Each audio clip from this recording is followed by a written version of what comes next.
thoughtful, beautiful, heartbreaking, makes you want to bawl your eyes out, fantastic, are all things that I would never in a million years associate or want to associate with Domestic Girlfriend. It's a series that gives you absolutely no reason to think these things. I would say that this show's equivalent here in the United States is any trashy reality show that you can find. Actually, scratch that. Look at the worst, most depraved, degenerative type.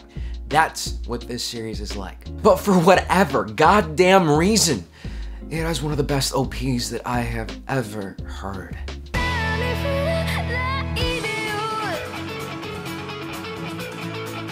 Hi, I'm Bayfond, and I watch a lot of anime, and from time to time, I can tell you that a show's not always gonna land. That can be from a number of reasons. Maybe the writing isn't always good, the animation isn't on par with other things on that season, the list can go on and on. But here's the thing, just because a series might not be to the standard of what you hold other series to be, doesn't mean that it's gonna be 100% all bad. I mean, to give Domestic Girlfriend credit, it was a show so trashy that I couldn't take my eyes off of it. Something like a train crash? Yeah, you could probably say something like that. But I would say, in my opinion, it was more in the vein of being stuck in the elevator with strangers and making small talk and then feeling so very awkward that you don't know what you're gonna do next. Where the situation's still horrible, but you can't get out of it. But the one thing that made this entire experience a little bit more palatable was that absolutely brilliant OP by Minami. Kawaki wa Ameku is a song that deserved much, much better. And I'm pretty sure that everyone that has watched the show can at the very least agree on that. The absolute raw emotion that this song just delivers is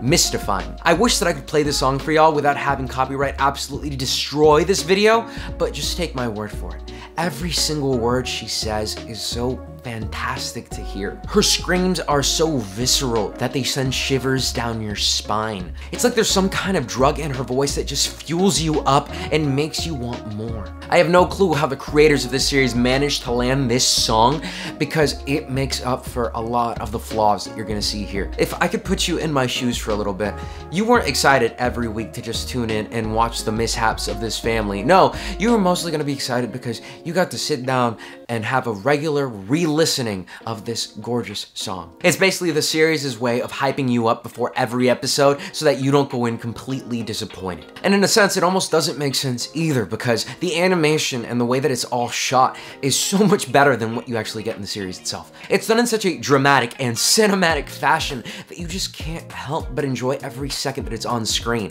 It's a crime, an absolute crime, that this series got this attached to it. The only people in the world that would probably say that this song was fitting to the actual series is someone like maybe Giga or something like that, a super fan that is blinded by what this series actually is. Or well, sees it for what it is and absolutely still enjoys it anyway. But Minami isn't the only artist to be done wrong by having their song put into a subpar series. There's many, many more. Like I would say, for example, there's this song called Flashback. Don't stop my darling, my flashback, flashback. If you're an anime fan, you probably encountered the song somewhere along the way. Maybe you found it in a compilation or just something in general relating to anime that was using this music. Known for having one of the best sound changes in the middle of the song, it is absolutely stellar to hear every single time that it comes out. And when you look at the OP that's associated with the song, it's colorful. The cuts are in sync with the music. There's monsters. It's all so interesting and it makes you want to look up what this series is about because it's gotta be fantastic,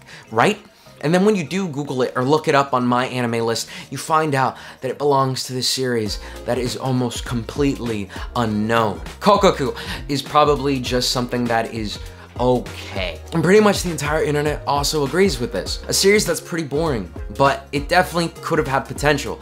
Because if you look at how the animation staff was treating things like the OP, there was a higher standard that they could have probably achieved when looking at the series at large. But I would say in a way, the series was probably hurt by the OP as well, because of the complete whiplash that you would get from fans that would absolutely adore the song and then watch the series and be, again, disappointed. But I would say in this situation, who can blame the animation staff for picking this song because it is such a banger. If anything, I think we should shower them with praise because they brought light to a song that the anime community wasn't aware of. I can probably tell you right now that I've watched this OP so many times that it's probably past how long the actual runtime for the series is. It's simply that good. And when jumping from one piece of mediocrity to another, let's jump to Koi to Uso, or Love and Lies, which is a romance series that has a lot of complex emotions and just unnecessary drama.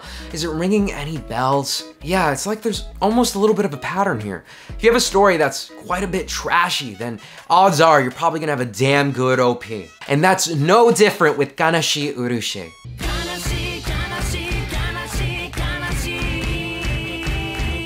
This song's entire vibe and atmosphere is infectious. It has so much character and playfulness to it that you just can't help but feel happy while you're listening to it. And with its repetitive hooks, it just keeps you reeled in. I'll tell you, I see this song more as a contender for being on the top of the Billboard 100 over in Japan, more than I could ever see it being used in an anime. I mean, the main words that this song has are happy and sad. You can't get more radio friendly than that. It's a song that after you listen to it, it stays in your head for days, if not months on end. I know, because I was the exact same way. And when I went to look up what series this was coming from, I was severely disappointed with the first few things I saw. And that's something that's kind of hard for someone like me, because I adore the romance genre even at its lowest lows. It's such a shame that sometimes in a series, the most enjoyment and the most emotion that you're gonna get out of something is gonna be in like the first minute or so. It almost makes me think that if you want your series to look good in comparison, maybe make the OP a little bit not as good. But I guess that would only work for a series that's already kind of shite. Because if you're good, then adding more good to it can only benefit. And with this, these are 3 OPs that absolutely surpass whatever shows that they're coming from. Since there's so many anime out there that have the same predicament as these 3 shows, yeah, I'm sure that I can probably make another one of these videos if y'all want me to. But with this right now, I think we're all good for today. As always, I was Bayfond, and I'll see you guys next time. Peace.